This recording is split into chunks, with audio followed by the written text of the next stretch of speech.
आज का जो लेक्चर सीरीज है वो मैथमेटिकल फिजिक्स पे है। हम लोग मैथमेटिकल फिजिक्स की लेक्चर सीरीज स्टार्ट कर रहे हैं, जिस पे हम लोग ये फर्स्ट लेक्चर है।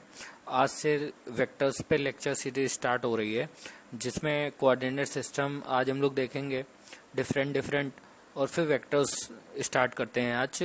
अब ऐसे ही 5-6 लेक्चर्स में हम लोग वेक्टर्स कंप्लीट करेंगे with previous year NET GATE के क्वेश्चंस के साथ। उसके बाद हम लोग complex analysis, numerical techniques, numerical analysis, ये सारा कुछ भी पूरा मैथमेटिकल डिफरेंशियल इक्वेशंस हो गई, मैट्रिक्स हो गए, सारी पूरी मैथमेटिकल फिजिक्स कंप्लीट करेंगे। इसके बाद क्लासिकल, क्वांटम, इस टाइप से सारा एक लेक्चर सीरीज का शेड्यूल शुरू हो रहा है। तो आज जो फर्स्ट लेक्चर है उस पर हम लोग वेक्टर्स स्टार्ट करेंगे। तो वेक्टर्स में क्या होता है, डिफरेंट कोऑर्डिनेट सिस्टम में भी ग्रेडियंट, कर्ल या फिर डाइवर्जेंस अप्लाई करने होते हैं। तो इसलिए हम लोग आज कोऑर्डिनेट सिस्टम देखेंगे, कार्टेशियन कोऑर्डिनेट, सिलेंड्रिकल कोऑर्डिनेट या स्फेरिकल पोलर कोऑर्डिनेट सिस्टम। तो अगर आपने चैनल को सब्सक्राइब नहीं किया तो चैनल को सब्सक्राइब करें। चलिए ये लेक्चर शुरू करते हैं। तो सबसे पहले कार्टेशियन कोऑर्डिनेट की बात करते हैं। कार्टेशियन कोऑर्डिनेट जब हम लोग एक्स वाई जेड लेते हैं किसी एक्सिस में, सपोज कीजिए ये एक एक्सिस हो गई, ये ड्रॉ किया एक्स, ये वाई और ये जेड। अभी देखिएगा इसमें से कौन सी एक्सिस एक्स हो गई, तो ये वाला एक्स ले ली, ये वाई ले लिया, ये जेड ले लिया। तो ये बात करें एक्स वाई जेड वाली, तो ये कार्टेशियन कोऑर्डिनेट सिस्टम है। अगर हम लोग नॉर्मली ये ले लिया x axis, y axis, z axis, suppose एक और हम ये ड्रॉ कर दें। अभी हम आपसे पूछे इसमें से एक्स वाई जेड कौन सी है, तो आप बोलोगे ये एक्स है, ये वाई है, ये जेड है। तो ये कोई जरूरी नहीं कि ये एक्सिस एक्स होगी, ये वाई होगी या जेड होगी, कुछ भी ले सकते हैं ना। सपोज ये जेड ले लिया, ये एक्स ले लिया, ये जेड ले लिया, ये वाई एक्स जेड। तो क्या ये रिप्रेजेंटेशन हमने सही लिया हुआ है? इसको वाई ले सकते थे, इसको एक्स ले सकते थे, इसको जेड ले सकते थे क्या? अभी ये रिप्रेजेंटेशन सही है या गलत, आप बताएं कमेंट में। ये रिप्रेजेंटेशन गलत है, क्यों? क्योंकि किसी को भी रेंडमली एक्स वाई जेड नहीं ले सकते हैं। क्यों? जैसे कोई वेक्टर होता है, ये डायरेक्शन शो कर रही है। वेक्टर्स में जैसे ये आई कैप होता है, ये जे कैप है, ये आई कैप है और ये के कैप हो जाता है या जेड कैप हो जाता है, एक्स वाई जेड के टर्म में लिखते तो जो वेक्टर का रूल होता है, आपने इंटर में वेक्टर पढ़ा होगा क्लास 12th में, तो इतना तो नॉर्मल सबको पता है कि आई क्रॉस जे जो होता है वो के कैप होना चाहिए, ठीक है। और जे क्रॉस, ये साइक्लिक कॉम्बिनेशन होता है, जे क्रॉस के होना चाहिए आई कैप के इक्वल, ठीक है। इसी टाइप से के क्रॉस आई जे के इक्वल होना चाहिए। और अगर इनको चेंज करोगे तो माइनस साइन आ जाएगा एक्सचेंज करने पे। तो अगर आप ये लोगे वाई क्रॉस जे क्रॉस आई, तो जे क्रॉस आई माइनस के होगा, ना कि पॉजिटिव के कैप होगा। तो ये रिप्रेजेंटेशन गलत हो जाएगा, ठीक है। हम ऐसे लेंगे साइक्लिक कॉम्बिनेशन जिससे हमारा ये रूल ब्रेक ना हो। इसको हम लोग वाई जेड एक्स ले सकते थे, अभी जे क्रॉस के आई होगा पॉजिटिव, ठीक है। तो कौन सा एक्स वाई जेड लेते हैं, ये बेसिक नॉलेज था। इसके according x y z axis choose करते हैं, तो ये रूल होता है। फिर हम लोग देखेंगे इस एक्स वाई जेड चलता है इस पे कार्टेशियन कोऑर्डिनेट में। अब बात करें सिलेंड्रिकल की, बात कर लें तो सिलेंड्रिकल में हमारा चलता है क्या, आर थीटा और जेड। मतलब एक आर रेडियल होती है, एक एंगल थीटा होता है और एक जेड होता है। तो अगर सिलेंड्रिकल कोऑर्डिनेट की बात करेंगे तो वहाँ पे सिलेंड्रिकल में क्या चलता है, सिलेंड्रिकल कोऑर्डिनेट सिस्टम में चलेगा आपका आर थीटा जेड। सिलेंड्रिकल में चलेगा आर, एक रेडियस, एक थीटा और एक ये जेड, ठीक है। तो इसमें लिमिट की भी बात कर लेंगे कि लिमिट क्या रहेगी, आर की लिमिट क्या होगी, थीटा की लिमिट क्या होगी, जेड की क्या होगी। जब इंटीग्रेशन करोगे ना तो इनकी लिमिट अप्लाई करनी पड़ेगी, ठीक है। अगर आपको कुछ बाउंस मार रहा हो तो आप कमेंट में लिख सकते हैं। अच्छा, यहाँ पे एक्स इक्वल टू, अगर हम लोग अभी ट्रांसफॉर्मेशन भी पढ़ेंगे एक कोऑर्डिनेट सिस्टम से दूसरे में, एक्स इक्वल टू यहाँ पे हम लोग लेते हैं आर कॉस थीटा या फाई। अगर इसको थीटा ले रहे हो तो थीटा लिख लो, फाई ले रहे हो तो फाई लिख लो। Y equal to r sine phi ले लेते हैं, ठीक है। ये आपको लर्न होना चाहिए, ठीक है। और z इक्वल टू जेड ले लो। ये होता है सिलेंड्रिकल कोऑर्डिनेट सिस्टम। अब इसमें जो लिमिट होगी वो आर की लिमिट क्या होगी सबसे पहली बात, तो आर की लिमिट 0 टू इन्फिनिटी होती है। आर की लिमिट क्या होती है, 0 टू इन्फिनिटी। ये जब आप इंटीग्रल अप्लाई करोगे ईएमटी में या फिर क्वांटम मैकेनिक्स में, तो यहाँ पे ये बहुत ज़्यादा रूल चाहिए होगा आपको बेसिक से नॉलेज। तो इसमें जो आर है इसकी लिमिट क्या होती है, 0 टू इन्फिनिटी।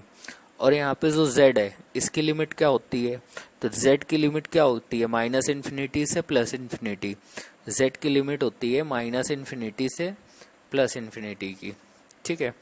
और जो एंगल है थीटा या फाई, उसकी लिमिट क्या होती है, अगर आपने थीटा लिया है तो 0 से 2 पाई होती है इसकी लिमिट। थीटा या फाई जो भी को बोल लो, इसकी लिमिट हम लोग क्या लेंगे, 0 से 2 पाई।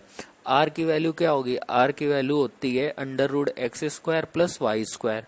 आर की वैल्यू क्या होती है, x square plus y square. और फाई की वैल्यू कहाँ से निकालते हैं, फाई की वैल्यू होती है tan इनवर्स या थीटा, फाई या थीटा जो भी मान लो, y अपॉन एक्स। तो ये था सिलिंड्रिकल कोऑर्डिनेट, ठीक है। इसमें क्या लेते हैं, r theta z, r x equal to r cos theta या फाई जो भी ले लो, y equal to r sine theta, z equal to z. एक रेडियल, एक एंगल, एक कार्टेशियन वाला कोऑर्डिनेट, ठीक है। आर की वैल्यू होती है under root x square plus y square. Phi या थीटा की वैल्यू निकालते हैं tan inverse y by x से। फिर आर की लिमिट जरूर, ये बहुत इंपॉर्टेंट चीज है, इसको जरूर याद रखना। आर की लिमिट 0 से इन्फिनिटी, जेड की लिमिट माइनस इन्फिनिटी से प्लस इन्फिनिटी, और थीटा की लिमिट 0 से पाई लेंगे, ठीक है। अभी बात करते हैं स्फेरिकल पोलर कोऑर्डिनेट सिस्टम की, उस पे देखते हैं कैसे हम लोग लेंगे। तो स्फेरिकल पोलर कोऑर्डिनेट की बात करें तो उसमें एक्स वाई जेड की वैल्यू क्या होती है। तो अभी देखते हैं spherical polar, spherical polar, spherical polar coordinate system. तो इसमें x इक्वल टू होता है r sine theta cos phi. इसमें दो एंगल होते हैं, ठीक है। इसमें r थीटा और z की जगह फाई, ठीक है। तो देखो x इक्वल टू होता है r sine theta cos phi, ठीक है। और y इक्वल टू क्या होता है, r sine theta sine phi ये, और z equal to r cos theta. ये आपको लर्न करना पड़ेगा, ठीक है। जब क्योंकि एक कोऑर्डिनेट सिस्टम से दूसरे कोऑर्डिनेट सिस्टम में हम लोग जाएंगे तो हमको इसकी बहुत ज़्यादा नीड पड़ेगी, ठीक है। तो अभी ये लर्न करना पड़ेगा आपको। अब यहाँ पे देखिए लिमिट हमें पता होनी चाहिए। तो r की जो लिमिट होती है, रेंज होती है, r इज रेडियल, तो रेडियल की लिमिट क्या होती है, r की लिमिट होती है 0 टू इन्फिनिटी, ठीक है। और रही बात थीटा और फाई की लिमिट की, तो थीटा की लिमिट होती है 0 से पाई, 0 टू पाई 180 डिग्री, और फाई की limit 0 to 2 pi.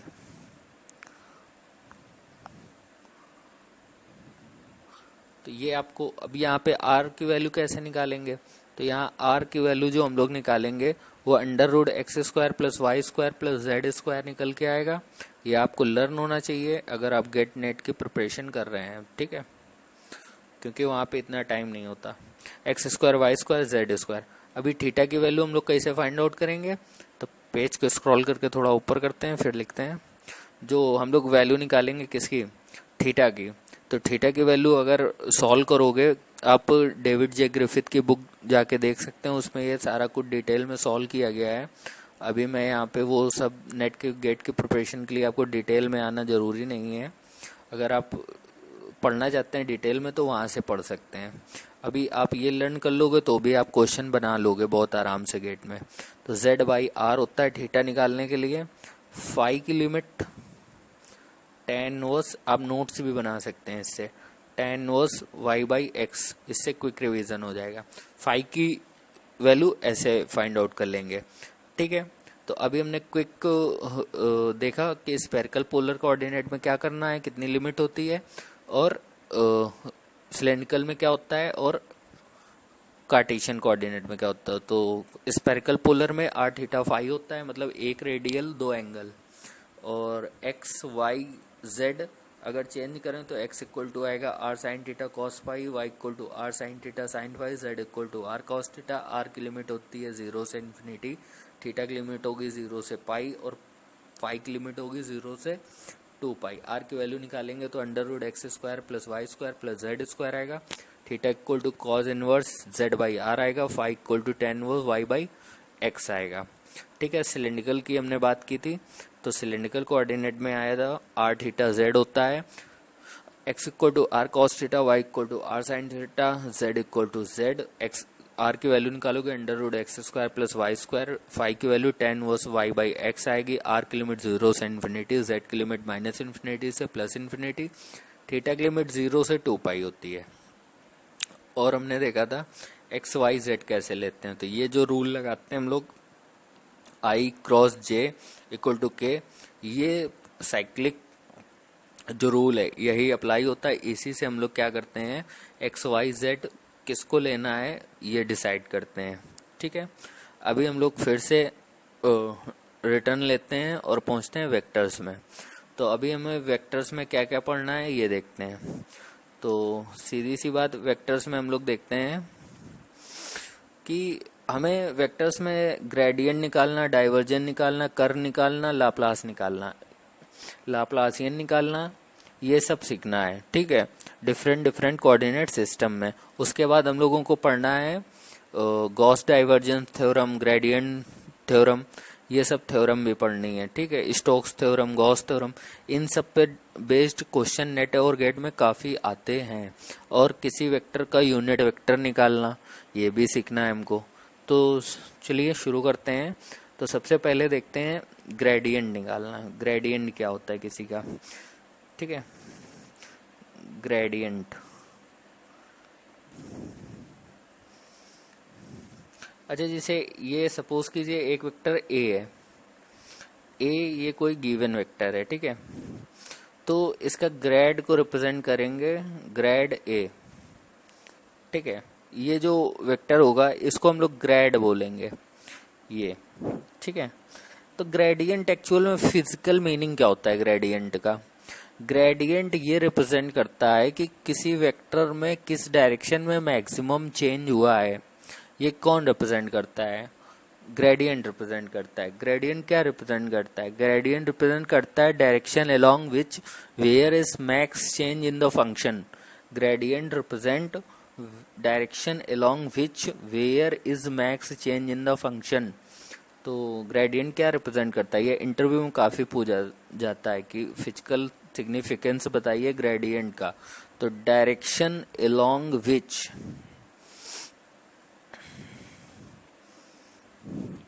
max change, where is max change, where is max change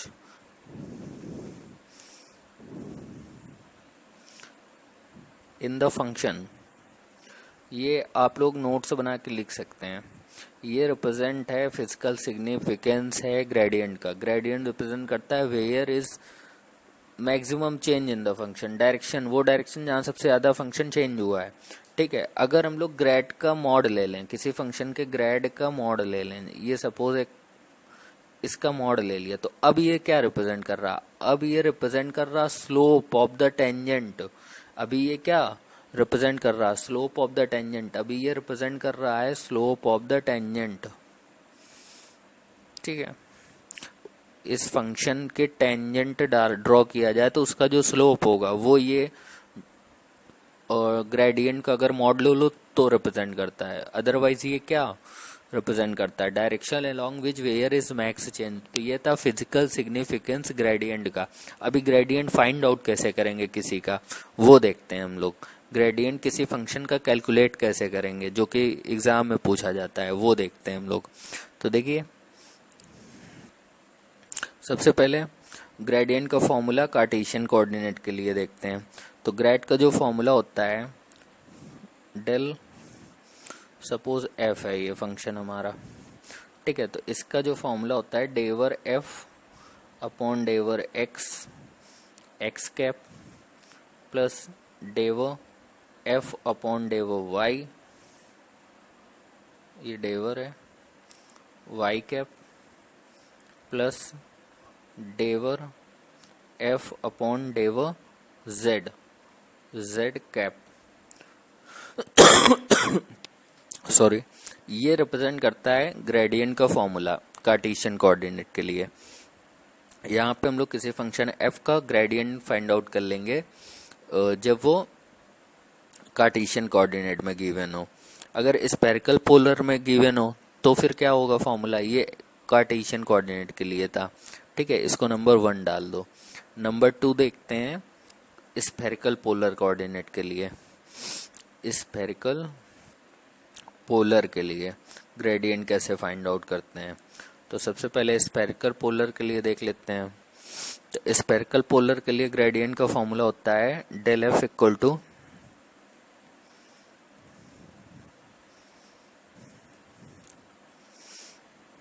अच्छा, ये आप लोग नोट से बना लीजिएगा। इससे क्या होगा कि आप बाद में कभी क्विक रिवीजन करना चाहेंगे तो आप वीडियो इतना लंबा देखने की जरूरत नहीं पड़ेगी आपको। 1/r del f upon del theta, theta cap plus 1/r sine theta, del f upon del phi cap.